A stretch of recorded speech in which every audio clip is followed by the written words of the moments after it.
Yes, sir. We back at it. Homegrown Radio. Chuck Dizzle, DJ Head, live from the Fab Factory Studios. Man, I'm so excited for this conversation.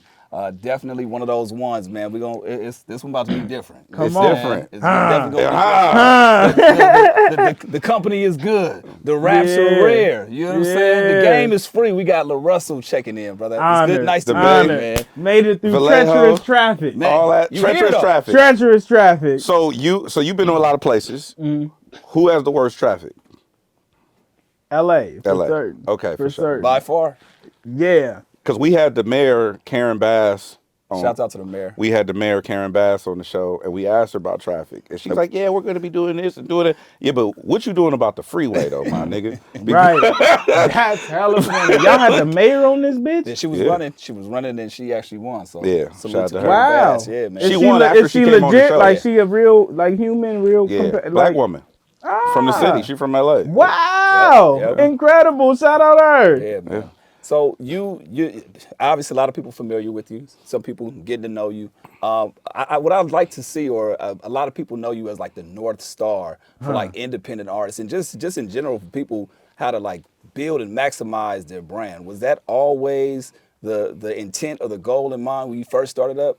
No, never the intention, just the product. Right? That was just the result of all the work we did, but it was never the intention to be the right, because early starting off, like I wanted a deal too. You feel me? Like everyone wants to be signed and get a big deal. You feel me? So that wasn't the intention. That was just like a product of me on my journey. Man, no, I think that's interesting though, because like again, people look at you as that guy, as that person, as that, you know, as far as the company and building that brand. Is there, since you're at that moment now, is there any pressure that kind of comes with that in terms of like making sure that you still like making sure people see that?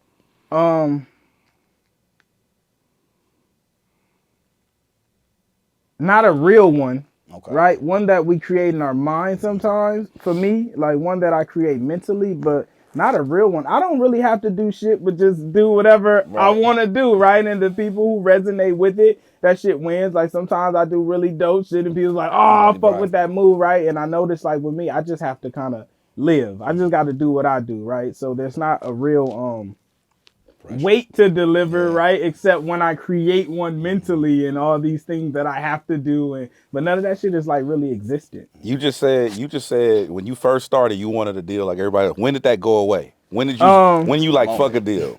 When did that happen?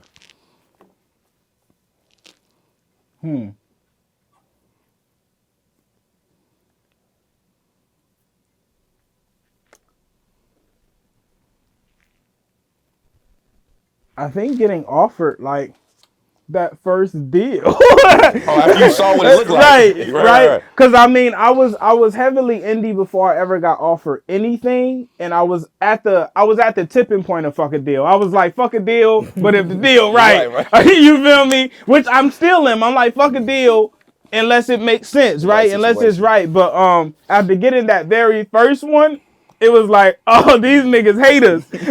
Like, that's how I felt. It was just like, oh, y'all just don't care, bro. It's like, no way, man. It's just no way. I don't know what goes into how they factor the deals. And every time I ask, they can't explain it properly, right? Like, they'll say, oh, we're taking the financials from your current streaming and we're giving you a multiple of that. But it's like, well, yeah, that's streaming. But what about all the impact that I'm going to bring your company? What about all the artists you get to sign after because LaRussell was here and did his thing? What about all the rapport and cultural capital that you gained from partnering with me? Facts. Where's that money? Niggas like, we only make money off streaming. It's like, no, you don't. So I always have this thing, and this is something that I stood on and I preached a lot when I chose to leave the radio job and shit like that, is you can't put a monetary value on culture. You can't monetize impact. You can't monetize cultural cachet. What do I mean to the people? You know what I'm saying? And what do I mean to the city? What do I mean to the music? What do I mean to the fans? Like if you got a Proud to Pay campaign going on, right? If you have a Set Your Own Price campaign going on, and people are spending hundreds and thousands of dollars on your tickets, your merch, your brand, streaming your shit, they buying equity in your music. how do you then take that? And it's not about the money that you're making from that. It's about the impact that you're making. I always say that you can't put culture on a spreadsheet, and it's Right. all of these. Ooh, come on. It's all of these people in these buildings who just be looking at these sheets all Trying to day. crunch numbers. Man, what are you doing? Nigga, what are you doing? Right. Nigga trying to crunch numbers. So when did you start to really understand that? Was it before that deal, or once you got to see that deal, then you were like, oh, this is what they're doing? All of my knowledge and experience about the industry prior to getting deals was through third party, right? Through what someone else experienced or through reading a book and like, oh shit, this is a thing. So my vision of it was skewed. I knew the industry was kind of crooked and off tick, but I didn't get to experience it firsthand to be like, oh no, like this is bad. Like I've seen some contracts that are bad. Yeah. It's like, bro, it's no way you fuck with me. It's like, no, for real. It's like, bro, there's no way you fuck with me. If you gonna make like, me sign like this. you trying to do business, but you don't fuck with me. I'm a product at this point. I'm a commodity, and I could tell by the deal, right? You could see someone who fucks with you and someone who's like, I mean, if you make it, I'd like to be a part. You know, like you could see that in the difference in how the deals are structured. So then your mind state at that point is just full on like, all right, we out the house with it, we out the trunk with it. It's all independent. And I remember you saying something about allowing everybody to be a part of it, like because you don't ever want to be in the way of history, right? Right. You don't want to be that one family member that's like, Right. oh, LaRussell playing with that music shit again. He do that little music. Yeah, Right. he in there making them little beats and shit. Right. You don't want to be that guy, Right. And then see the flip of that, right? So at what point was the family on board? Was it immediate when you decided to go in on music, or was it like? Because a lot of people have that story where their family member didn't believe in them. Their mom was like, "Get a real job," all that kind of shit. When was the turning point for you, or was it immediate? Man, with my family, it was incremental, but always persistent, right? So like even when I was early making music, like I wasn't great, but my pop supplied me with the resources to do it, right? Even though he knew, like he could hear it, he's like, it ain't it, right? But he still supplied me with the things to be able to do it. My songs was not great, but my mama still rode around. You feel me? Hey, this my shit. You feel me? She still did that, but it was still like a I just had to prove myself to gain all the support, right? Like once my pop sing, oh, I dropped the album by myself. I'm buying equipment. It's shit shipping to the house. This is my own paper I'm spending now. I'm helping others. I'm investing in shit. When you see that, it's just easier to be on board, right? Early on, I just didn't give them enough to fully come on board, but they were always still aiding in some way, right? Supplying me with the things I need if I did need it. How important was that though to kind of have that family support in the beginning? Because it's like we deal with a lot of artists, and one of the things that they tell us is like, damn, the family, they didn't believe, they didn't support, and it stops a lot of people from even growing. Some people take that chip on their back and they do something with it, but a lot of times it kind of stifles somebody's growth. So for you, like, I think the people who growth is stifles are the people who's able to be stifled, right? They're not willing to do what they need to do. My first show, me and my pop went half. Word. It was like, hey, it's gonna cost this much. I'm putting my paper up too. I'm still paying for posters. So now when he come around, oh, I'm gonna buy garments this run. Oh, all right, the next run I'm finna buy garments. So I was already doing it. It's different when you just ask for it. Hey, can you ever talk? And when it's like, well, I'm gonna figure out how to do it regardless, right? So, but it's like if you could do it with me, great.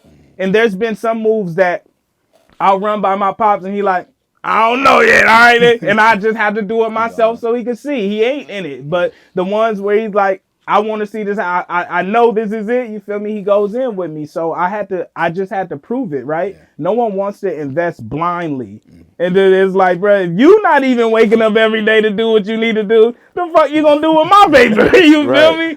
You what the fuck you gonna do with my paper? So you really just gotta prove it. I always tell a lot of artists up and coming artists. I deal with a lot of them. They all come to me for advice and shit. And I was telling them what you just said. Like if you don't believe it, how the fuck is I gonna believe it? Right. You know what I'm saying? You don't. And I was telling like if you in a car and that shit break down on the road and you pull over, a lot of people just put their flashers on and wait for help. Right. But if you get out and push that motherfucker by yourself, niggas is pulling over to help you because they see you doing that, right? Exactly. So I feel like that's your story. That's my story. That's a lot of people's story. But a lot of these niggas just want handouts. They want the game to be given to them. They just want shit like that. And I salute you for that. But I want to go back for a second. 2012 at mom's house, fucked up. Come on. Becoming a father. And I'm stressed out. Got a baby coming. I'm still a baby. Feeling like it's different. Okay. Real life. Come on. So in 2012, LaRussell, was that when you quit your job, or was that? Hell no. That's when I was working constantly. That was the mode. That's where I kind of like took a break off releasing music and putting music, and I just start working. Like just working. Start getting a job, and it's like, all right, I'm gonna work. What kind of jobs you had? My first job was with UPS. You a courier? You was dropping shit off? I was dropping shit off. Do y'all really be fucking with the packages? Like, I'm just saying. Like, hey, you know what's crazy? My shit show up fucked up. It's no way.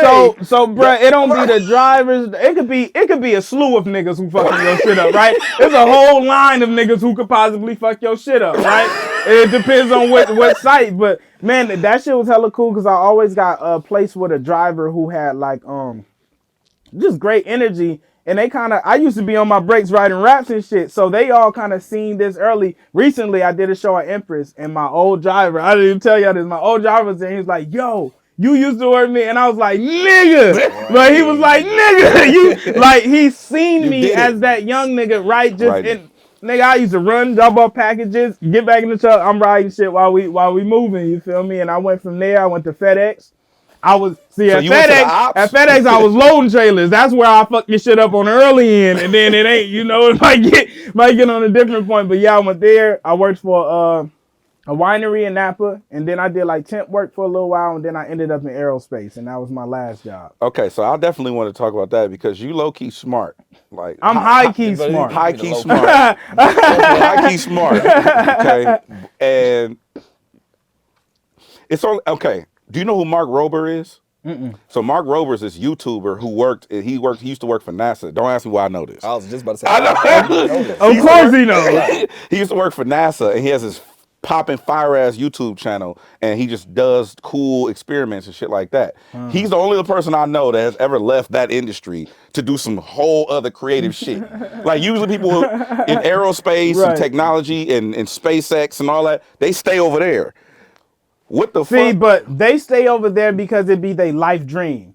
I ended up in aerospace through just working. Not because I was like, man, I want to be in aerospace. They say because it's like they worked their whole life to get there. I was a nigga who found a good job through a temp agency and ended up working my way up. You feel me? So it wasn't the same system. I got you. Okay. All right. That makes sense. So, right? I wasn't an aerospace nigga. I was a nigga in aerospace. It's a difference. So that battery in your back, you've always had that from the time when you was fucked up and you was going through these jobs, and then fast forward to I think you said 2018 was when you left your job. 2019 is when you left your job. Yeah. What was that conversation like with the family? Because at this point you're a father, right? And you have responsibility. And I remember you saying you took your check and went and bought equipment with it. Yeah. So there has to be some kind of conversation either with the mother or the family. Somebody got to get the hands. It was different ones, but me and Yaya we had a conversation, and we was both in a position where we was like, nigga, I ain't trying to work. And it was like, bruh, I'm finna quit. I'm gonna run this shit up if I quit. And she was like, I'm not trying to work either, so I'll quit if you quit. And we just decided. Both of y'all are knuckleheads. Right? At the same dreamers, bruh. Yeah. Dreamers. I'm a great salesman too.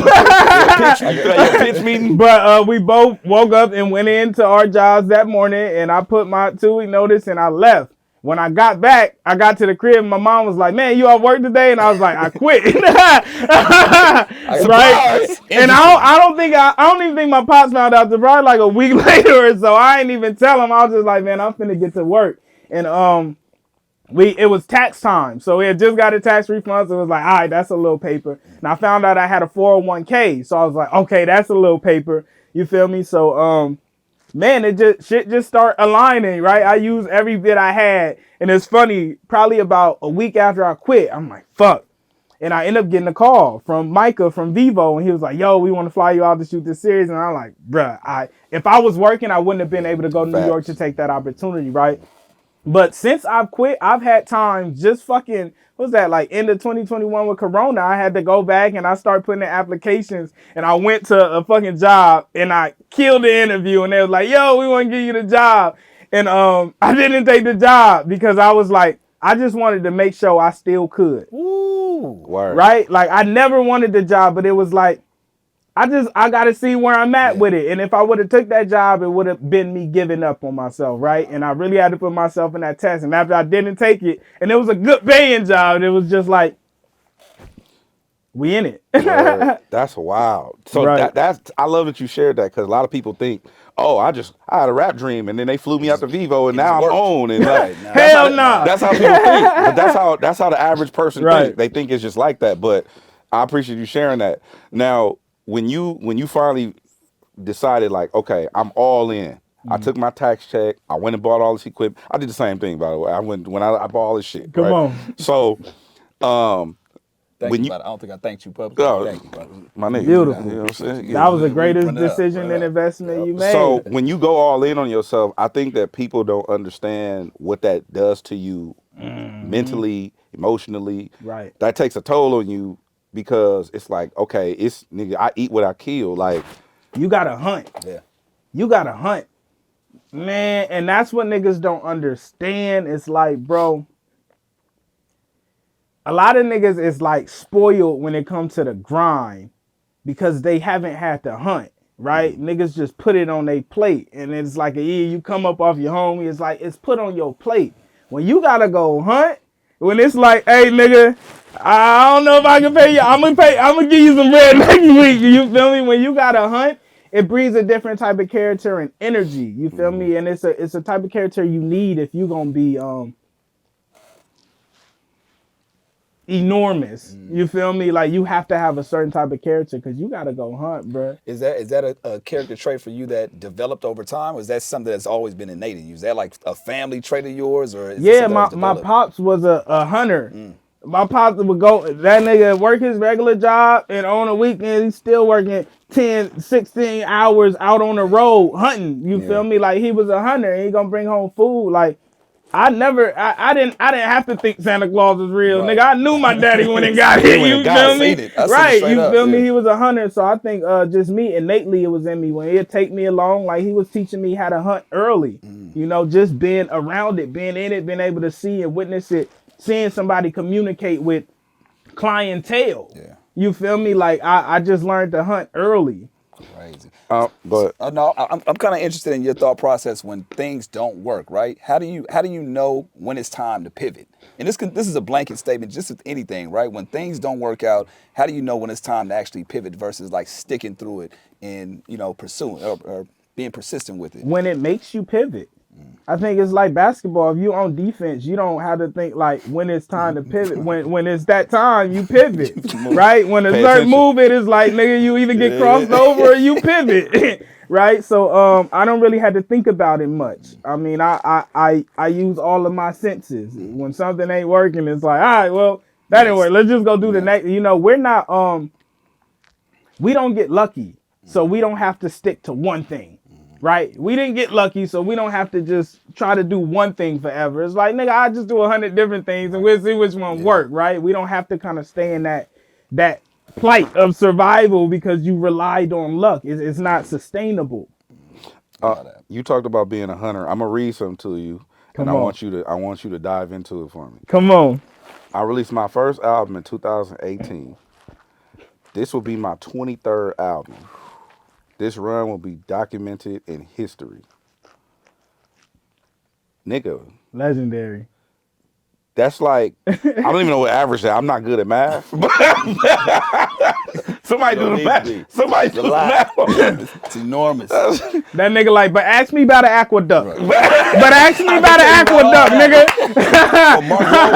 Hell yeah. I can tell you about that shit. Right. You know what I'm saying? Man. But I feel like, and I dropped the first one in 2018. so look, here's the thing. Well, first of all, congrats. Second of all, on a major system, There would be no way. I don't think there's major artists who got 20 Bro, albums in their niggas go their catalog. whole careers and Without having don't get 23 albums. And people look at people like the Baby, right? The Baby would come twice a year. I think one year he dropped 3 in 1 year at some point, but that's like a lot. Right. For a major artist, you know what I mean? For a major label artist, but being that you flexible, you nimble, you independent, you can flood and do that. Do you think that, this is what I want to ask you about it. Well, one, explain, is that strategy or is that just you doing what you want to do? Both. Both. Mostly me doing what I want to do. I have it. Why not? Let it go. Why not? I got it, right? It's here, it's done. Why not? And it's property. You rather own one house or 20? I want to get rent from 20 places. If I got a choice, and if the choice is just me releasing something through that costs me nothing to do, and I can start making rent every month off of it and feed my family and my homies, that's an easy call. Easy call. That's an easy call. What are we talking about? Right? That's an easy call for me. And I just love it. I got hell of it. It's like, bro, that's the one thing we do. We make a shit ton of music and we just sharing it. There's no, I don't think there's any loss to it. Right. But the traditional sense of releasing music is like, oh, you drop a single, then you have a rollout, and, right. And most people rollouts are trash. But you drop a single, you have a rollout, and then you work that record, and then you build up to this hype of releasing the album, and then it's like this whole drawn out process. But the attention span now, I feel like calls for the turnover rate is so, like, we'll live with an album for a week and people will be like, oh, this is either trash or it's classic. Yeah. Like, there's no in between no more. It's like, oh, that album is classic. Oh, this so-and-so album is trash. And it'd be like, and then people just move on with their life because. Man, and to me, I feel like that benefits the artist because you could always come new. You get another chance every time. It's like, reset. Yeah, your last shit was trash. That don't mean do 10 more, nigga. You gonna get better. But if you wait 2 fucking years to do another and you drop some trash, it's like, you washed now. Yeah. You what? Like, it's 2 years later and you still at because you're not doing it enough. You're not getting your reps in. Like, I feel like this is how it should be, bro. It's like, we making a lot of this shit. Why would we not share it? I always say that, I was telling my little homie yesterday, like, if you the sauce, you can afford to give it out. Mm-hmm. If you really that nigga, if you really the sauce, keep going. If you making them, I mean, if you write songs, it ain't nothing to get 10 songs. So to the niggas that's not really writing their own records, a little bit tougher. You gotta wait on niggas. Right. You gotta wait on niggas. Everything is out of your control, and that's the thing with being with a label. Some of these label artists have 100 songs. They can't do shit. Cause they don't own shit. You don't even get you can't do shit. They got the songs. They can't do shit. You feel me? So yeah, the system is stifling. Unless you get in one of those situations like a Young Boy or Kodak where it's like, all right, these are your albums, but we're gonna let you do this too because we know you need to get them off. Then you win. It's advantages and the blueprint works. NBA YoungBoy is one of the most successful. Why? He drops so much.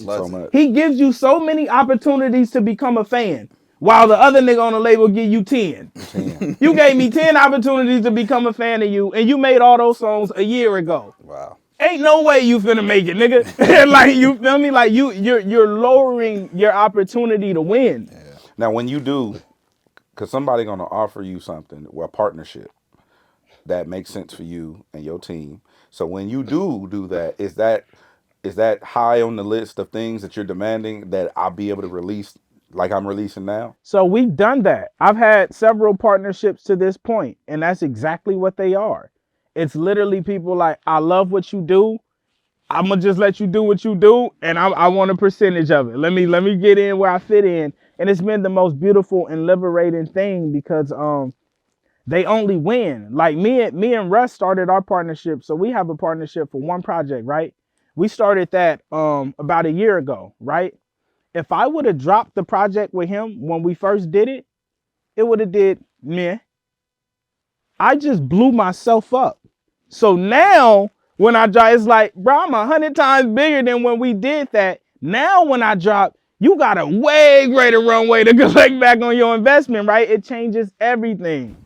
Do you have people that are within the system of the structure like that are in agreement with what you're saying, like execs, people at these labels that hear you out and like, damn, like I hear you. I understand. And if so, are those conversations of possibly changing how the system works? Because you do have good people in fucked up situations as well. Yeah, man, we meet people that get it sometimes and they understand it and they're like, this is incredible. But they work for a nigga. They can't do shit. They can go ask their boss if it's okay if they help, but they got to get a yes or no to help. You feel me? So it's not really it doesn't really benefit much. It's just like, man, I'm glad you get it. Thanks, right? But it's like it's not really fully of benefit because they work for someone. It's not like they're making the decisions and the calls, and that's something that I've learned as I've grown. Like now, the conversations that I have is different. I get to speak to the owners of the company, so things move a lot faster. The process is there; it flows different. Like when we have to go through the middle and and I think everybody is important and valuable, but when it gets to a certain point, it's like there's a reason people say, "Let me talk to your manager." Yeah. You're not equipped to handle the conversation I'm trying to have, nigga. Give me the nigga who can. You feel me? There's a reason people say that shit, and that exists in every field. Let me talk to your manager.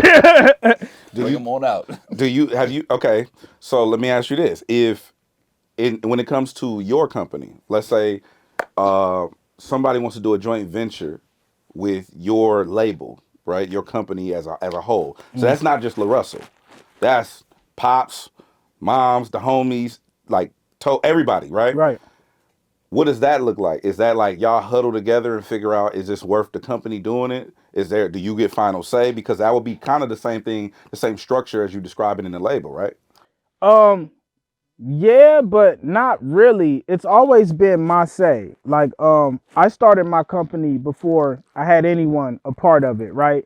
And my company has always been based off like my tastes and desires. Like, hey, this is what I really want to do. And the people around me have always just rallied to make that happen. And I think that still exists. Like everyone trusts me to run the company that I started as is. So sometimes like now, of course, I have more people, so there are things I take back where I'm like, what do you think about this? But ultimately, everybody respects my decision as to say, everyone knows I'm going to do whatever the fuck I want to do, right? But everybody backs and support that, knowing that I'm going to do what I feel like is best for the situation in my life because I established this company as a byproduct of me living. You feel me? But isn't that the same structure as the label, where one of them have to come to you and ask if it's a yes or a no, right?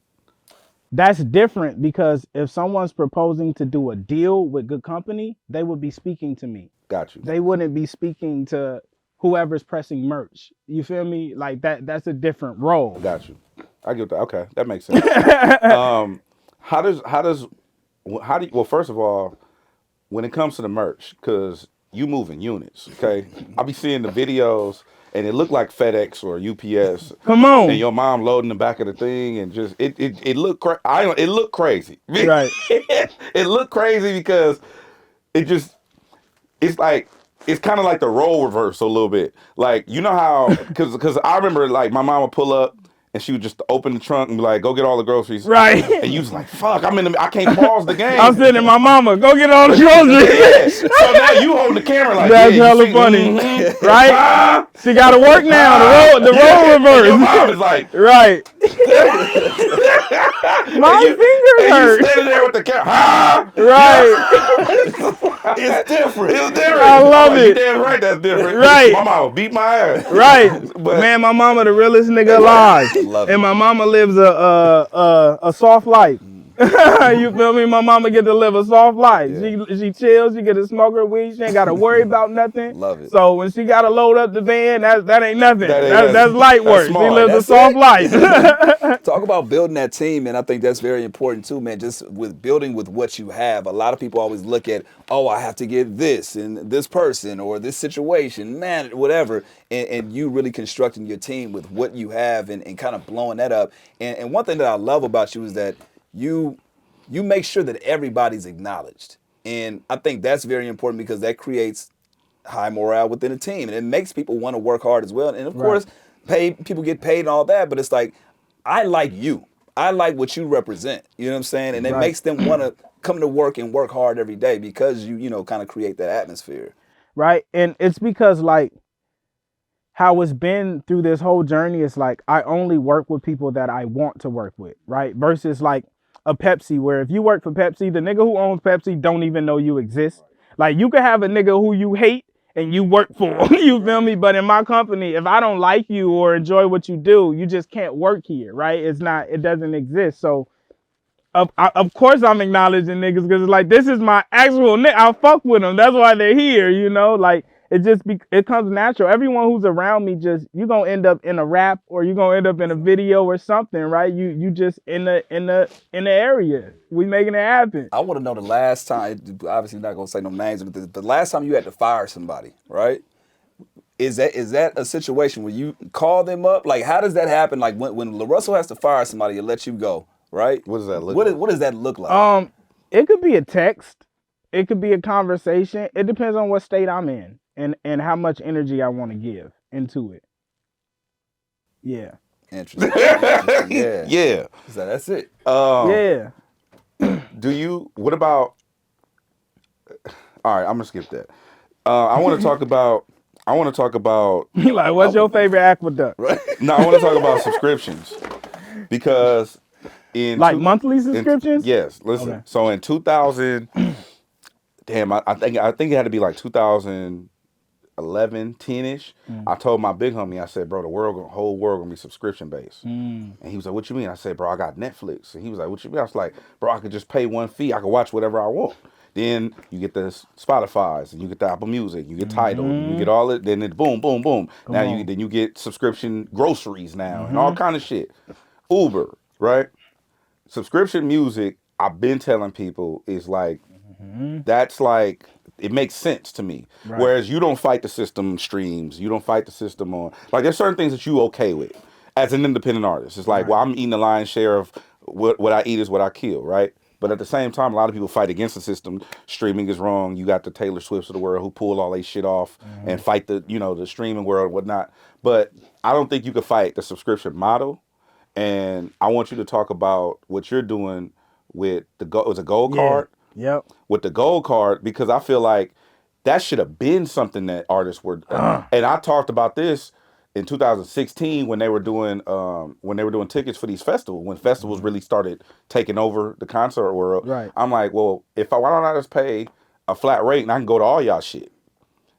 You know what I mean? I don't know where where your head was at. So, man, that would be crazy if you can get an all fest pass, like a multi-fest pass. But that's what the gold card is. You can come to any good company event or show that we throw for free once you get the gold card. Like, that's an all access show pass. And but I'm saying, where'd you come up with, like, did you just have that idea? You just waited to implement it? Or? Man, there was a pocket just like a few months straight where it was the stock, and then it was gold, and it was just like, nigga, I was on fire.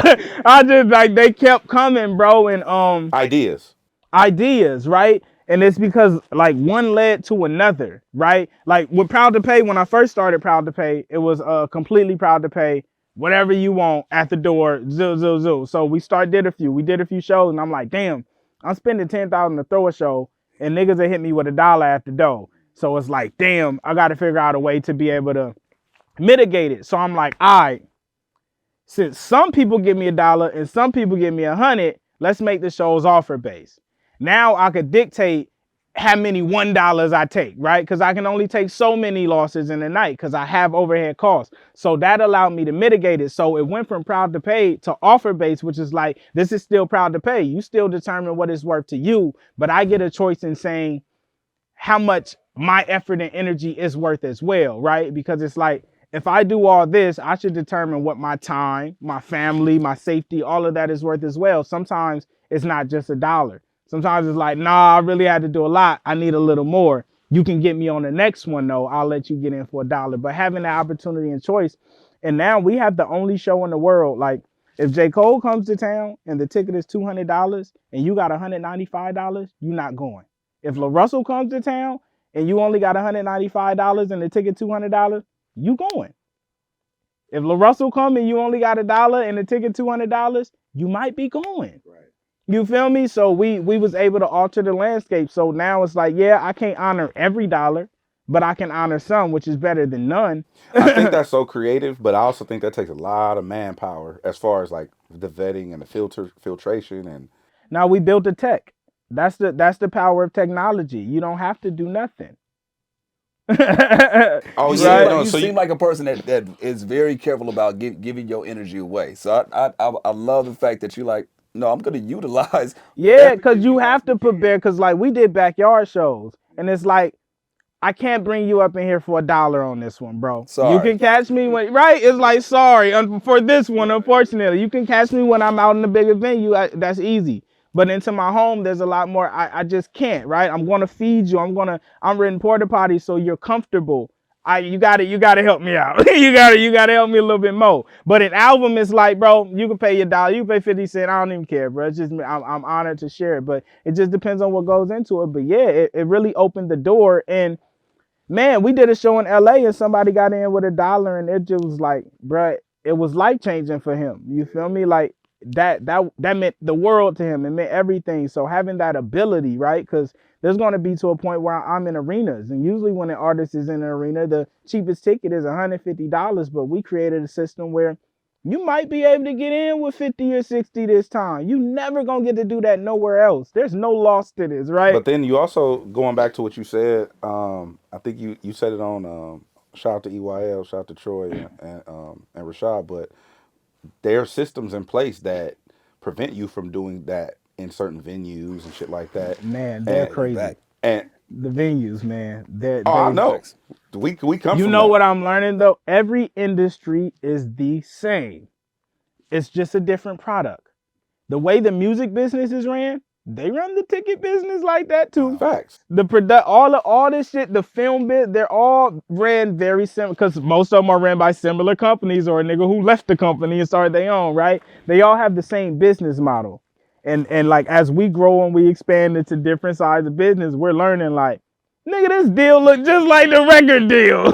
I know You what this feel look me? like. Right. Yeah. Do- I want to talk about LaRussell the father, right? Come LaRussell on. the father, man. I'm a father myself, man, and just dealing with how to balance your time with the kid and with work and things. What advice, what dad advice would you give to all the other fathers out there that are, working, but at the same time trying to balance that time with their kid? Just do your best and share, right? Be transparent about like what you do and do your best. Like my daughter knows what I do. Does she think you cool? I would believe so. Okay. I would believe so. I think she has pretty cool parents, right? So she's really in a different situation growing up. Like she gets to really cultivate her own life. She makes a lot of her own decisions, right? And yeah, I mean you can only do your best and be transparent. Like and that's the thing is like men as humans, you can't lean too hard either way. Like when I try to go too hard into the side of like building my family and being this specific person, like I start getting depressed because I'm not doing also my passion and cultivating the life that I want. And when I lean too far on this side, I start feeling away like, oh man, I'm neglecting my family and missing. So it's like you really just have to do your best and be okay with that, right? Because that's all you could do. Is it about balance though? Like I just got this. My spiritual advisor told me to get this book called Balance from Pastor Torrey Roberts, and it Mm. talks about what you're saying as far as leaning too far this way, leaning too far that way. And I know for me, I'm all the way over here. I don't have a kid. I don't have a girl. I don't even Mm. entertain that shit. I'm all gas, right? But I'm starting to understand. Like he chose to go all family, and then Mm-hmm. and it's kind of like it's a real balancing act, I guess is what I'm Right? trying to say. But being where you're at, where it's all hands on deck at all times, do you feel like it's always going to be like that, or do you feel like you'll probably have some breathing room? Or I think well my thing is like there's going to be a point to where all I have is time for like family and what I do. And I know that, right? And that's the point that I'm working towards where it's like, nah, I don't have to do absolutely nothing. I'm finna just go sit at the park and we're going to play and chill, right? But on the road to that journey, right, it is balance. And the thing about balance is like, balance is never still. Balance is just this the whole way instead of this, right? But balance is never still. So no matter what, it's going to always be that same thing, just at lesser degrees. Right now, I'm at extreme degrees. My seesaw like that, right? But as you go, you start to, and then it's like, but it's just never still. It's always that act, right? it's a balancing act. That's crazy. I don't see how y'all do it honestly, No, but I literally took a break like just because I didn't want to miss those early moments. You know, they always tell you with your kids, like, you're never going to get these moments back. My son is about to be 5, and I got another one on the way. So it's like, I feel like with the second one, I'm a little more prepared mentally and kind of how to do it financially as well. But the first one, I'm just like, okay, I'm stopping Man. everything. Like, of course, I'm still going to work, still, you know, pursue the homegrown shit, what we do, build our platform. But I'm spending more time I don't want to miss those moments. You know See, what I and mean? I was opposite. I had a child coming straight out of high school, right? So that energy didn't exist in me at all. Got it. It was just like, it was, it felt burdensome at that age and that level. It was like, I damn, can't go Yeah. out. I can't. what the fuck I'm gonna do? No, I was able to do all those things, but still with the energy and pressure, like, bro, I have a kid. I have to figure out what the fuck I'm gonna do, right? So it still becomes and I just wasn't prepared or ready, right? I didn't even have the emotional capacity to raise a child. I still barely, like, I have more now, but still trying to gain emotional capacity to be a better father. And I feel like I've gotten to a point now where it's like, bruh, this is crazy, right? I never experienced, right? She gets a different experience of me as a human, but it's still like, it takes a lot, right? And when you having it as a teenager, like, none of that shit is present. You know, I mean, there's probably some teens who's like, oh man, I'm finna have a Right. kid at 17. This is the greatest thing in my life, right? But But it's you rare. seldomly Right. find people who have that. Hell So for no. me, that didn't kick in. Like, I didn't really start like really valuing and accepting like what fatherhood is and how dope and beautiful it is to nourish with another being until like probably like recent, like past 3 years, where it's like, bruh, this is a real thing, right? And even still, I still have moments where it's like a thing that I have to grasp, like, fuck, you What was feel that me? first moment that you realized, like, okay, it's a beautiful thing? Because you're right, like, even when, I mean, and I had, you know, with him a little older, right? But there were still moments where I'm like, fuck, how am I gonna do this, right? Even Right. with everything that I had going on, I still had those fuck moments. But for you, when did you, like, when you grasped those moments? When was that? What was one of those things that you were like, oh damn, this is kind of dope? I had took mushrooms in 2018 before I had a big show coming. And I had took mushrooms, and I was in the front yard, and Well, how'd you yeah, do it? Was it chocolate no, tea? actual mushroom. Like, I really You just took the ate the mushroom. mushroom. Yeah, Oh, yeah. okay, all No right. microdose, none of that. And I was in the front yard, and I came out, and it was just like the craziest feeling, right? Because with mushrooms, you have a deep connection with everything, but your connection with like something that is you and of you, like a child, it's like a whoa shit. Like, you're like everything a lot of what you know and learn and experience in this world is going to be derived and based on how I treat you and navigate you, right?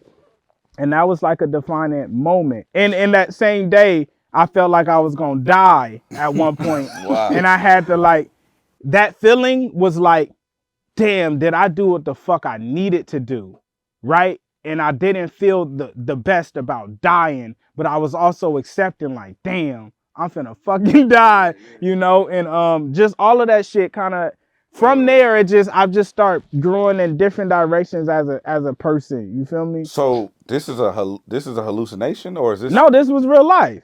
So you took the mushrooms the day she was born? No, No, nigga, no. She you was ain't on. following the story, This is. dog. I'm like, I'm Yeah, fucked no, up she right was now. already like I'm 6 or I'm 7. like, No, this Nah. was in 2018. She was born in 2012. got you. Okay, all right. Because I'm like, wait, I totally missed that shit. I was like, wait, Yeah, what? because you asked when was the moment Yeah, that yeah. it was Oh, like, okay. hey, this Yeah. is, and that was. I feel like that was one of those defining moments that it's just like, damn, How do right? you get through? Oh, go ahead. And I was gonna say, what do you think your superpower as a dad is? Like, what's that thing that she knows, you know, only she can come to you for? Reality. Real shit. I don't kilt her much. I don't speak to her like a child. Like, we talk like how people do that. I don't do that shit. And I speak as myself. She sees me be very authentic with everyone around me. I don't switch my tone or how I speak or my delivery. I don't not say certain stuff because she's like, she just kind of gets to see someone live very authentically and That's fire. is openly. She gets to see me give and contribute. She sees me communicate. She just gets to, it's a blueprint, right? That's the advantage of having a parent or anybody, a guardian, whatever. You have a blueprint, right? and you get to pick what pieces of that blueprint benefit you and that you enjoy. No, I love That's that. fire, Yeah, no, bro. because honestly, that's one thing that I'm working on. Like as a, he's again going on 5 now, but I never baby talked him, but there's certain things that I still shelter him. Like sometimes when it comes to the music, I'm like, okay, we not gonna listen to this, but it's like His son Ratchet. he's gonna listen to it at some His point. son Boy, I'll be Ratchet. in the car, it be my shit. Yeah. His son Ratchet. His son like Tiger and shit.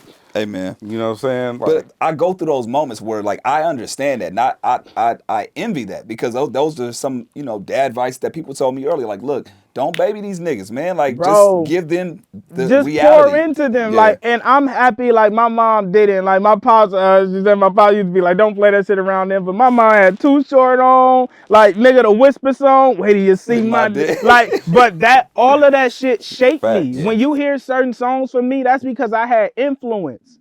It shaped me. I'm still a decent human. Yeah. You it's feel me? seasoning. It's I feel like like it's seasoning. it's Grew up seasoning, on bro. sugar It's free and like drew down. You know what I people mean? are going to pull and take what they need to, right? If your kid is singing all these songs that just cuss words and all that shit, and they just badass kids, like it's not the music, nigga. Right. It's never. That It's is never. true. It's not. The Facts. music ain't the reason these kids is acting. And a kid is never bad. A kid is a reflection, right? Whatever is happening in the surrounding and going on, that's what the kid looks and acts like all the time, right? So it's not they bad. That's a reflection of that. It ain't DMX. It ain't DMX, bro. It's you. Yeah. No, you're absolutely right. Facts. You're absolutely right. How does LaRussell deal with the low times? Because we see the high times. We see you at the shows. We see you talking shit. We see you popping your shit on the internet. How do you deal with the low times? I know you quit therapy, right? But like, how do you? What do you? I didn't quit. I'm on a break. Okay, you on a break. Oh, how long is your break from therapy? Right. You on a sabbatical from Right. therapy. Right. But how do you deal? How do you? What's your mental stress reliever? What's your go-to thing? Like, I like to ride my bike. okay, I like to hoop. I like to jog. I like to smoke weed. I cry. I write. I work. just And all talk to the actives. homies. So you keep yourself. Yeah, and I sit like I'll like go in the backyard and sit and chill, or sometimes I just sit in the room. I sit often. I just Still. Yeah, I fuck with grass. Grounded. But yeah, I be sit. I got these nice yoga mats at the house, man, and it's just a great thing.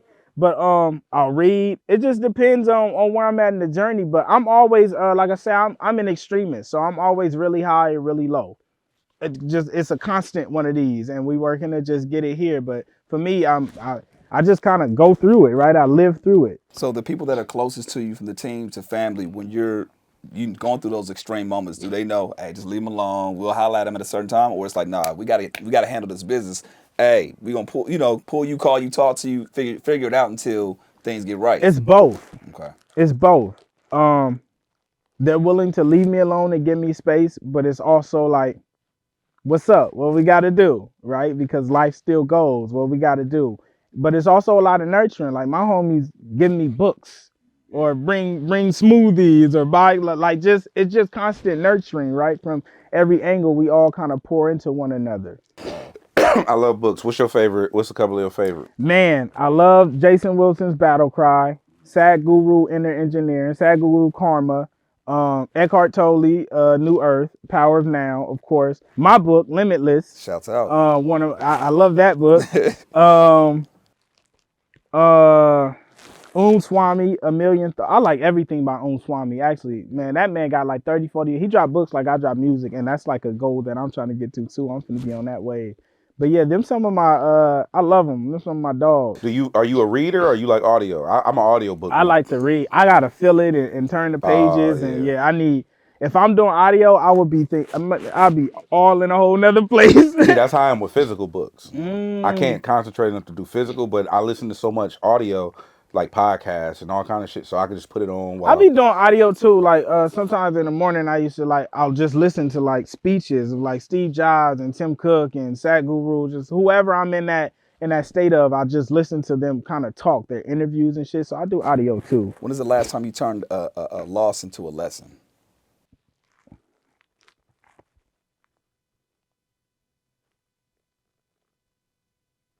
Every day. Every Every single day. day. There's always Every something going day. on. Along this journey, like you lose a lot. I've lost a lot.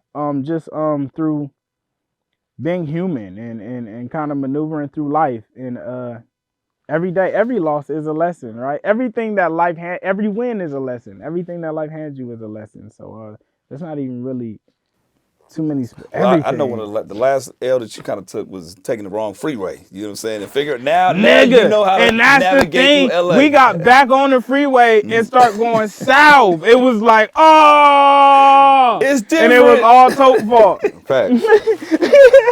Facts. E- Is there any pushback, or had there been any pushback that you got from the city? You know what I'm saying? Since obviously with what you do at home, Throwing shows. throwing shows at home, like obviously now it's more. People Man, rock with the it more. city fuck with me. Word. Like the city, bro. I'll go walk the waterfront, and the niggas who clean up, like the truck, the ones who drive the truck be working. Hey, you feel me? Damn. Like wherever I'm, nigga, the garbage man, That's the crazy. UPS man. My city fuck with me. You Even feel like me? as things were progressing, like early on, no noise I remember giving ordinances. my first album to our UPS driver. Nigga, this is how crazy it is. I say our UPS driver. Like, we got a specific nigga that we be fucking, but it's a few now that we really fuck with. But this specific one used to do our route. I gave my first album.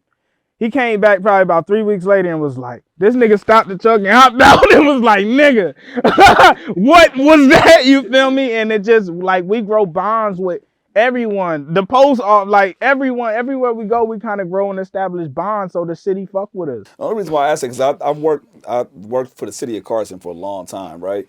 And I just know sometimes how You got that city worker look. I do. I do. I held that job down for a while. You know what I'm saying? But they had a lot of BS, noise Noise ordinances, compliance, all fool. type of stuff that they would like.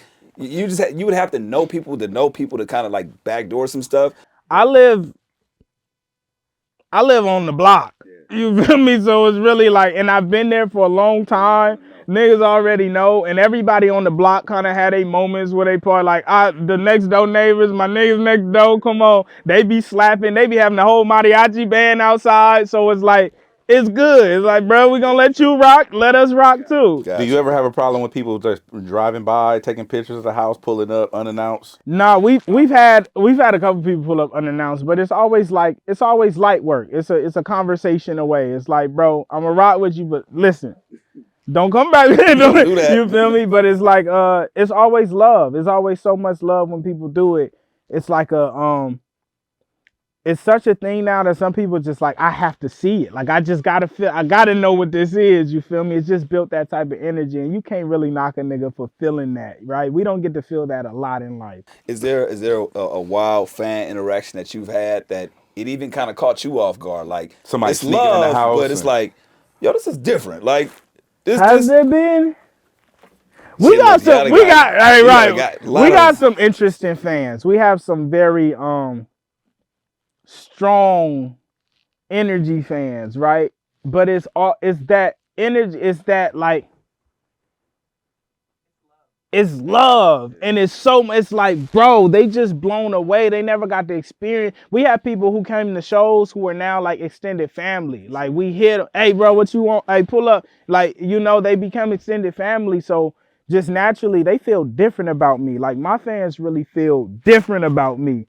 It's war. You feel me? Did you think that, like, again, starting off and kind of building this, did you ever anticipate that this is what it would become to be who you are? You know what I'm saying? Obviously it's who you are, but I'm saying, like, in terms of like people really embracing you and people fucking with you like that. Like, I always thought I was gonna be gigantic. I knew I was gonna make it, but I thought it would be in the Drake format, right? But it's like it's taking like a tale of its own. Like, now I'm like, bruh, I'm gonna be a superstar, but it's gonna be a different way. I may not have 400 top 100 hits, but I'm still a superstar, and niggas love me and revere me still in the same way, right? So man, and it's beautiful. I get to really be me, right? I don't really wear no mask. I don't every me, the nigga you meet in the parking lot and wherever, I'm me. I don't have to wear no mask or like I don't have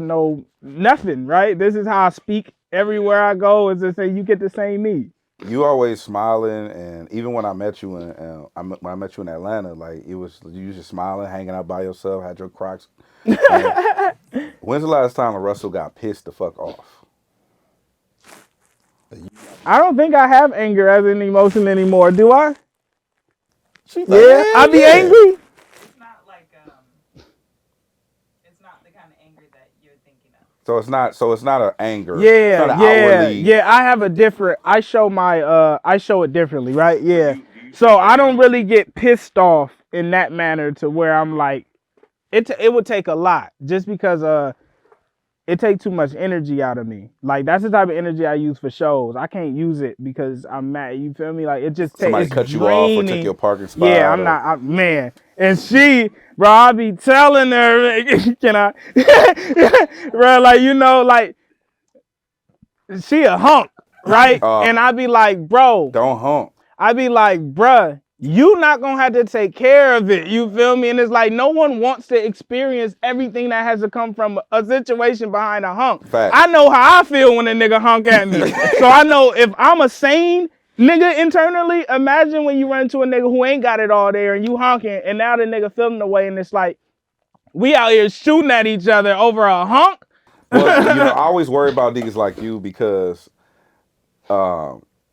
just because, like, for instance, you do a lot. Like you said, it's expended energy, right? So you do a lot to control your energy, where it goes, where you put it, who you fuck with, etc.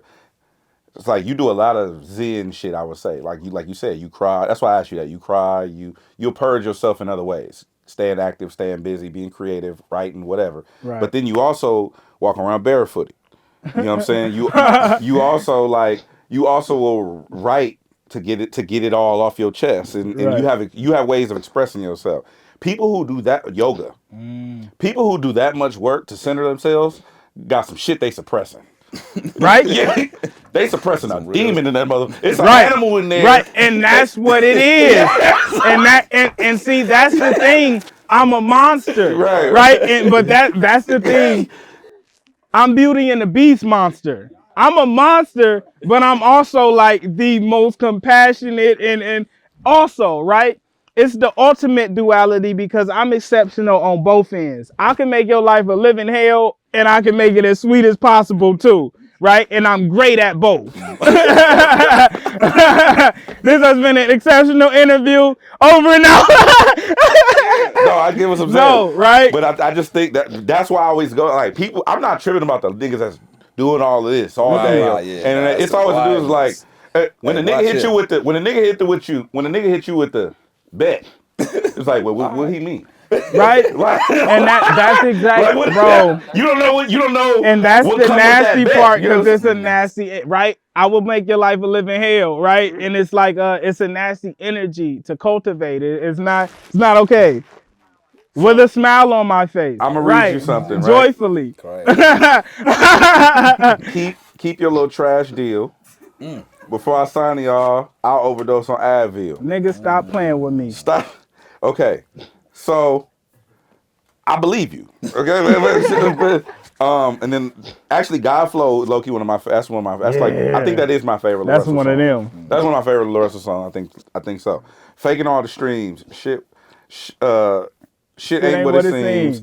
Talent couldn't do it. Got y'all niggas making memes. I feel like that was a shot. I ain't gonna lie. I don't know who it was at. But I felt that's like hilarious. No. He's shooting. But I felt like it was like a beep beep and then you out the window. You know what I'm saying? That's like, hilarious. It wasn't like directed, but it was like, oh, that nigga, okay, he all right, bet. Niggas do be making that was a right. Sure. I'm a subtle shot giver. It's like Hove, you know. It's like I'm definitely a subtle shot giver. But it don't even be a shot. It be me like just kind of seeing what's there, right? Like it's just shaking like the tree a little bit. I'm just sharing my perspective on nigga. it. Fuck all that. So the thing about intellectual people, See, I'm smart too. The thing about smart people is, everything is very tactical, it's very strategic. Nigga, you post 5 times a day. All your shit is uniform. It got the little text on it. So listen, I'll break your whole shit. You got the little text on it, but the text go away as soon as you click the video because the text ain't really there. It's just the micro part of the video, but it's just there for the grid profile. Nigga. Yeah. Yeah. So I'm not saying I didn't watch that. I'm just saying I fuck with you. You analyzing, right? I fuck Exactly. with you. So when I hear that ain't the only one. That's the only one I wrote down. But when I hear certain shit, I'm like, oh. Right. This nigga. I know Right. what he did. Right. I know what he did. I'm on to you. Nigga, the ball ain't under neither one of them cups. Nigga, the ball, he put it in it's in his sleeve. Nigga. Yes. You know what I'm saying? Yes. So the reason why I say that is because every time I hear something, like I'll hear a bar that you might say, even in certain freestyles, you got a couple off in the freestyles you did. I don't think that your bars be at a person per se. I think your bars usually is at an infrastructure. It be at life, right? This is what I experience, and I'm sharing what I experience. It's not at you personally, but you were behind the experience. So, of course, it's going to come out personal. It's like... You're the mascot for what I'm talking about. Exactly. Right. It happened to happen through you. I happened to get a fucked up deal through you. So, yeah, you attached to it. If you wouldn't have gave me it, I wouldn't have this to rap about at all. I just be rapping what be happening in life. I just happen to go up to the 24th floor. That's what happened. As I'm in the elevator, I analyze like, yeah, I'm like, wow. Like everything sticks, and that's me constantly through life. I'm looking at everything. I'm analyzing everything. So shit, I'm sure you'll hear a song where I'm like, nigga, in Adobe Atmos room. Like it's going to come, right? That's just me. Naturally, I soak everything, and then when I'm in that state I'm journaling, right? The only difference is I share my journal publicly. Your journal stays in your room so niggas don't see all the shots you take, right? Wow. My shit goes right. They don't get to see it because your shit stay in the room, but mine's go public. So it's like I'm journaling. This is what these niggas did to me. And I remember I remember you speaking on like you had a chip on your shoulder at one point. Is it still there? Do you still feel like you got a chip on your shoulder? I think partially, but through my own doing. So it's not created from the industry or people not fucking with you? Yeah, my chip now was like, it still has that piece in it, but it's also like, it ain't got nothing to do with them niggas. Like them niggas, it ain't got nothing, they can't do nothing for me. They just, at this point, it's just like, I just don't like what y'all be doing because I got to experience, right? I got to deal with it, and it's like, but it's really not even them. My chip is just like through life, I guess. Yeah, it's just like, I don't know what the fuck it is. I don't know what the fuck it is. That's what therapy is for. What do you do your best writing? Or ideas? Where do they flow the best for you when it comes to creating music? Or the journals, as you would say? I think I do my best writing whenever I start writing. Just whenever, yeah, wherever. Wherever I'm at with it, or in that, yeah. Gotcha. What's the most random place you wrote a song? A lot of niggas say they wrote songs in the shower, on the toilet. Yeah, I've done all of those. Has it gotten any weirder than that? No, yeah, that's usually, I've done all of those. What song did you write in the shower? Slippery Slope. That makes sense. I don't really write. I just like when I'm in the shower, I just like play with cadence, right? Melodies, cadences and shit. What song did you write on the toilet? Hella. Give me like 2 songs you wrote on the toilet. Hella. Because what happens is I'll start writing, like if I'm at a crib and then I gotta go shit, and I have a thing like I don't need to hear the beat. I have the beat in my head the whole time. So as I'm in the shower, even when I'm in the shower, like once I hear the beat, I can take it wherever with me, and I could just write the verse and finish it. Here. Damn. Yeah. Damn. Shit wild. How do you remember all that shit? Because Picture. He petty. Nah, photograph, bro.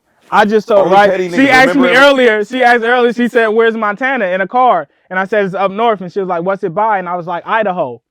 And then I was like, "How the fuck do I know that?" So I looked at the map, and Idaho's right next to Montana. I can remember in the same way I remember verses. If I see it for a glimpse, but when I rap in my head, when I forget shit, I just remember my notepad in my head and I could fucking get back to where I was supposed to be. The only reason Are you why I serious? asked you that Oh, I'm because dead fuck that. ass, All right, nigga. hold on. All I right, remember we you gonna see. mentioning how, like, as far as the sets, you like, you ask the fans what they want to hear. You And understand? I just do a random song. That's Some songs that'll be like, far I haven't seen it in so long or heard it, and some of those I'll still get. They'll play some shit for 2018 and it's like, nigga, Are you what? serious? Yeah, So you really had that photographic memory there. Nah, that should fuck be that. working. Hold on, That's let me see. what you gonna try to throw some on? How many niggas know Idaho is by Montana? I've never been to Montana or Idaho. I've never been to neither. Oh, that's crazy. I thought you been. I've never been to neither. Okay, well, that's a little different. I'm gonna leave you alone. I'm gonna let you live. I was laughing because I seen Wayne. Somebody was quoting Wayne's lyrics to Wayne, and Wayne didn't even know Wayne, that was his lyrics. yeah. So it was like, that's what I'm like, damn, how do you know that shit? Man, I have hundreds of songs. So I mean, it's usually picture. Like if I can get that little glimpse, I'll be good. I can work through it. And it's muscle memory. Like, you know, after you do something so many times, like your body just kind of remembers it. Now you dropped 23 albums as of Come on. right now. It might be 24 Nebraska. now or 25. Omaha. Nebraska. I mean, 24, yep. Omaha. Yep. Omaha was 20. That was the that's last 23. one. 24, 24. 23. One of those. that was 23. It's so many. I count as 23. Okay. So, how many albums? He don't know. I don't know where your photo at, nigga. I see a glimpse of shit. And I just Hey man, when the photo album full, it'd be hard to keep count, nigga. Hey. How many albums do you want in LaRussell's discography when it's over? I'm going for 100 piece. Now, let me not say on camera, but niggas like, he's gonna drop 100. But I got this thing in my head. I'm like, bro, Kobe went out with 60, so I'm gonna go out with 60. If I can get 100 piece, I'm gonna get 100 piece. Okay. So, what do you want LaRussell's legacy to be overall? It don't have to be in music, just entrepreneur, independence. What do you want? I just want to die a real nigga and give all the gain to my little niggas. Like that. That's literally all this is. Like, bro, I just want. It's like, man, the same embracing grace that the world gave Nipsey is like, I feel like it's the energy that I want when I leave. It's like, bro, yeah, you did great work here. Go do your thing. You did great work. You feel me? Like, you earned your keep here, and that's what it is for me. It's like, bro, I want niggas to have good stories about me. And it's like, bro, he did good shit. He changed the game. He helped everybody who came into his life. He helped and improved. Like, yeah. I do respect the fact you mentioned Nipsey, how the blueprint that he laid, I feel like you've Proud taken to pay. it, you've expanded upon it, and I personally think he would be proud for sure. Very, bro. It's like an iron, right? The very first iron was just steel. And then it grew and the nigga added a steam button. Then it grew and the nigga added a cable to plug it in. I took Proud to Pay and I added a steam button and a cable, and I just was able to add on from his blueprint. He left something great. Do you? That's fire. I like that. I like the iron analogy. That's iron analogy is fire. It's a picture in his head. He got- No, it's Come good. on. Picture You pictured the cord and the button. That nigga was like, right. Yeah, because you use both. You but use but now both. it's a steamer, nigga. We don't need the iron. Right. Right. that. Hey, I got it. but what is the steamer derived from, right? It come from That's another extension of the iron. the blueprint. If you never made an iron, ain't no nigga would have ever thought to make a steamer. Facts. So you got a partnership with Russ. Yep. Shout out to. Is this the project? It's a project, yep. Okay. Title. Of the project? It's not done yet. It's just What like, about Russ Squared? I don't understand. Don't even try. All right. Yeah. All that- right. you- All right. So look. All right. that You was got different. Aqueducts. let's stay. So you got the partnership with Russ. Mm-hmm. You got other stuff that you got collab albums and projects that you do with other people. Give me 3 major label artists that you would like to work with, because you work with a lot of indie artists. Yeah. Matter of fact, shout out to P-Lo, because I love P-Lo. I just want to shout out to P-Lo just because P-Lo got the slaps. Straight out me and Pilo got one coming. For real? Yeah. We got one. Like, Okay, I'm interested Like, in if that. y'all think again is slapping, we got one. Okay, because I'm interested in that. Yeah. Because I done told all these artists to work with P-Lo. All of them, and they Love won't do P-Lo. it. But anyway, you got these joint things, 3 artists that are on majors who you wouldn't mind fucking with or collabing or working with. Cole, Kendrick, Drake. For sure. Let's go. In what order? Any it comes, whatever order it comes in. I'm not picky. No preference. Yeah, whatever order it falls in. So that would be so you wouldn't do it. You would do the collab album, or you would just want to do like a record. Because the collab album is a thing now. Like everybody. Yeah, that's a different thing. I don't know. I wouldn't decide. I couldn't decide that until I meet a nigga and it's like, oh, I like you. Like we should do more work together. Yeah, that'd be tough for me to determine without knowing them. Got you. Do major artists secretly hit you? Yes, Tell you? they don't do it secretly. You feel me? Like they just, but yeah, they do, and it's beautiful because they need help, right? And they're in a predicament where someone's supposed to help them, but they're not helping them, and they need help, right? So it's beautiful. They hit me, they hit T, and we helping, as many as we can and where we can, we helping. What we like to always end with is the year can't end without LaRussell doing what? What's on the vision board? What are you trying Selling out the Oracle. We doing Oracle Arena. That's what we doing this year. That's how we this year. We gonna close it out. Put it on the map. Oracle Arena. Okay. Why not? Put it on the calendar. Give Why me a not? month. It's on there. October for my birthday. Yep. I like that. Yeah, we in there. Man, That's gonna be okay. I'm coming You up hear for me? that. You have to. I'm coming up You for that. have to. I'm gonna recreate the whole backyard on that bitch. Oh. Yeah. So after you do the Oracle, like, I don't even like. What do you do after that? Like, Go home and sit. Probably cry because it's not enough, and I'm like, what can I do next? I'm not fulfilled. probably constantly chasing at that moment. It's like Right. now, what's going to be the Man, next? and that's thing? what it's been now. It's been like very hard to find like fulfillment, right? Because nothing is unobtainable for me, I love that. right? do you feel real quick sidebar? Do you feel the same way about doing admin and publishing deals as you do about the music label, about the label deals? No, because those deals, kind of though, but not necessarily because those deals, unless it's co-pub, those deals usually don't take your ownership, right? Like an admin deal is a great thing.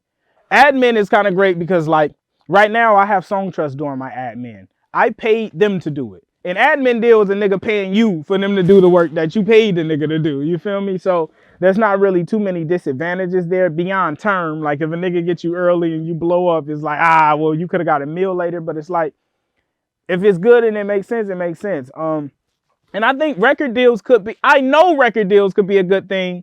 They just choose not to do a good thing, but it's because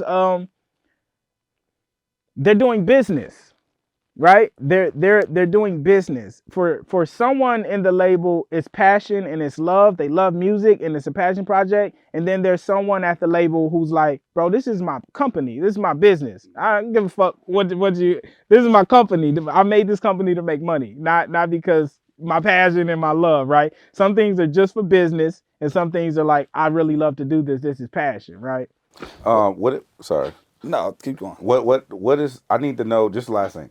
What is the authentic Bay Area movie that tells y'all story and culture? Because I call 40, shout out to E40. I call Unc and I'm like, yo, I'm watching Minister Society. We got two. We got a few of them. We got Yeah, Minister y'all got a Society. couple. We got Boys in the Hood. yeah. Atlanta got a couple. They got ATL. New Right. York, they got Belly. They got like, it's a whole, like, We don't have one. the Bay Area, I feel like y'all got a lot of culture. I was just about to say the Mac. The Mac? Yeah, but we don't. But yeah, we don't have nothing Newer. but, yeah, I would say the Mac. But even the Mac is like, yeah. That's what I'm saying. So like, I would like to see that. Me too. That tells the Bay Area from a culture standpoint. Even in other movies that it's auxiliary. Like we got Training Day What? and shit like that. Huh? I'm in it. What movie? Oh, they just filmed. something. Oh, in the that's works. not a movie. Oh, yeah, Something in the works. That's something in the works. Okay, but but I'm no, just I saying- think we do need one of those cultural movies. Definitely, like Friday is a cultural movie. We definitely need, and we would need like to those see that. movies in general back. Like we don't have, we be having good movies, but they be good and like.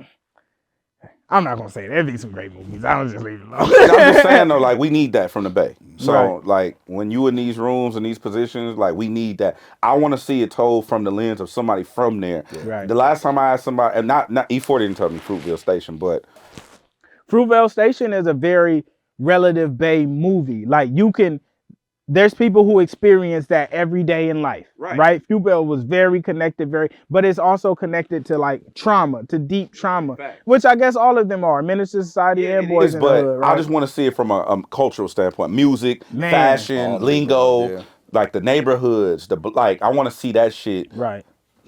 from a Bay Area because y'all got we get a lot of our shit from y'all. I say hella, like it's no, Come on. y'all say bruh, Yeah. like we get all our shit. A lot of our shit come from y'all. I so love it. They I just gonna want to see cancel that. you. They'll be like, no, he don't. Facts. It's the truth. It is what it is. Go Nah, ahead, I mean, and that's the beautiful thing. Like everybody borrow from everybody.